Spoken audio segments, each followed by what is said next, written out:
This is Teresa Pereira, your embedded correspondent, reporting live from Paris of the 19th century. Today, I will share with you the life of a famous artist named Henri Toulouse-Lautrec. Henri Toulouse-Lautrec was born on November 24, 1864 in Albi, France. The Toulouse-Lautrec family was an aristocratic family whose ancestors fought in the Crusades, had little political power in the 19th century, but had substantial wealth. Henri inherited a weakness of bones, and his height never exceeded 4 feet 11. He became a cripple for life.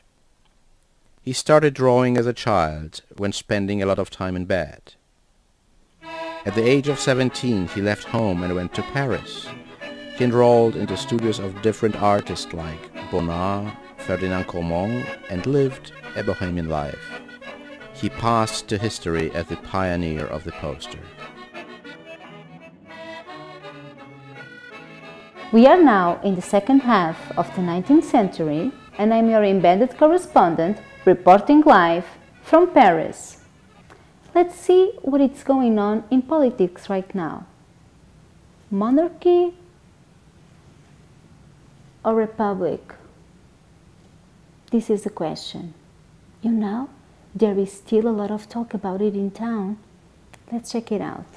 In the second half of the 19th century, France was a powerful country enjoying the benefits of the Industrial Revolution and colonial expansion. Napoleon III was the Emperor of France. He was the nephew of the famous Napoleon Bonaparte. In 1870, just when Toulouse-Lautrec was only 6 years old, France declared war to Prussia and lost it big way. Napoleon III became a POW, and the so-called Second French Empire came to an end. The Prussians occupied France. In 1871, the Commune de Paris was created, the first communist government in history. After only 72 days, it was brutally crushed by the French themselves. After the Prussians left France in 1875, the Third Republic was established, a secular, nationalistic democracy. Nationalistic symbols were introduced, the Marseillaise as the national anthem, and the 14th of July as the national holiday. So, it is a republic finally. Let's see how long it will last. Oh, and also, we are going to pay it back to the Germans one day. We will call it Operation German Freedom. Well, enough of wars, enough of politics. Now, let's go and see what was happening in the artistic role of Montmartre, where Toulouse-Lautrec spent most of his time. Oh, by the way, Montmartre is a district of Paris where most of the artists have been living for centuries. Join me and let's take a look. The 19th century was marked by Impressionism. It was a major, if not the most important period in the history of painting. Impressionists broke with earlier traditions and decided to paint open air, plein air, and modern Parisian life. They have seen the nature as a social experience in the form of picnics, boating parties, and similar events. They painted the modern Parisian life of cafes, bars, and cabarets. What counted was the general impression produced by a scene or object, which was achieved using unmixed primary colors and small strokes to simulate reflected light. Impressionists focused on light effects and colors of nature using a limited range of bold colors to recreate the world they saw. The colors of the objects were not fixed, but modified by their surroundings. At the same time, Japanese art came to Paris and made an impact on local artists. It combined areas of solid color with stylized outlines, emphasizing the surface pattern of the print. The viewer's eye was encouraged to wander over the flat plain. Many Parisian artists got inspired by Japanism and incorporated it in their works. Post-Impressionism is a term describing all the art created after the era of Impressionism.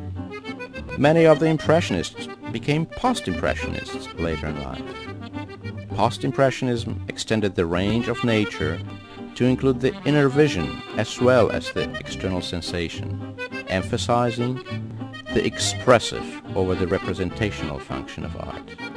Did you like it? I did. I love it. Isn't it amazing? Those guys did all of that without Macintosh, Illustrator, Photoshop. What am I talking about? Those things are not invented yet. Let's go back to Toulouse-Lautrec and take a look at some of his masterpieces. Come and join me. Toulouse-Lautrec's legacy consists of paintings and posters. Influenced by Degas and Gauguin, Toulouse-Lautrec painted Bohemian Paris as a center of sex and adventurism. Opposite to Degas, who participated in the brothel life as an elegant observer, Toulouse-Lautrec became an insider in the lives of prostitutes, pimps, and alcoholics. He was accepted in their world. Unfortunately, his paintings were too polemical and didn't make it to the most important galleries and expositions in Paris. Henri Toulouse-Lautrec passed to history as the pioneer of the modern poster, introducing a bold simplification of form, space, and composition. Jane April was a famous dancer in the cabarets of Paris. She was Toulouse-Lautrec's personal friend and served as his model for a long time. Aristide Bruant was a singer and manager of a famous cabaret in Montmartre, Paris, where Toulouse-Lautrec was a frequent customer. They became close friends. Lautrec established Bruant's image for the rest of his career.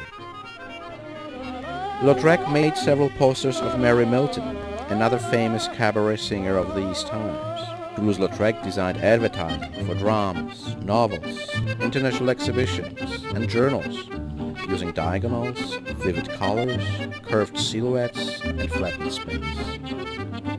Lautrec developed posters for several named international companies, including his only American one. Other works addressed historical events, and some were dedicated to the businesses of his friends. Toulouse-Lautrec, the pioneer of the modern poster. Pioneer of the poster? What does it mean? I don't know, but you may know. I'm Teresa Pereira, your embedded correspondent, reporting live from Paris. Et voilà, à bientôt!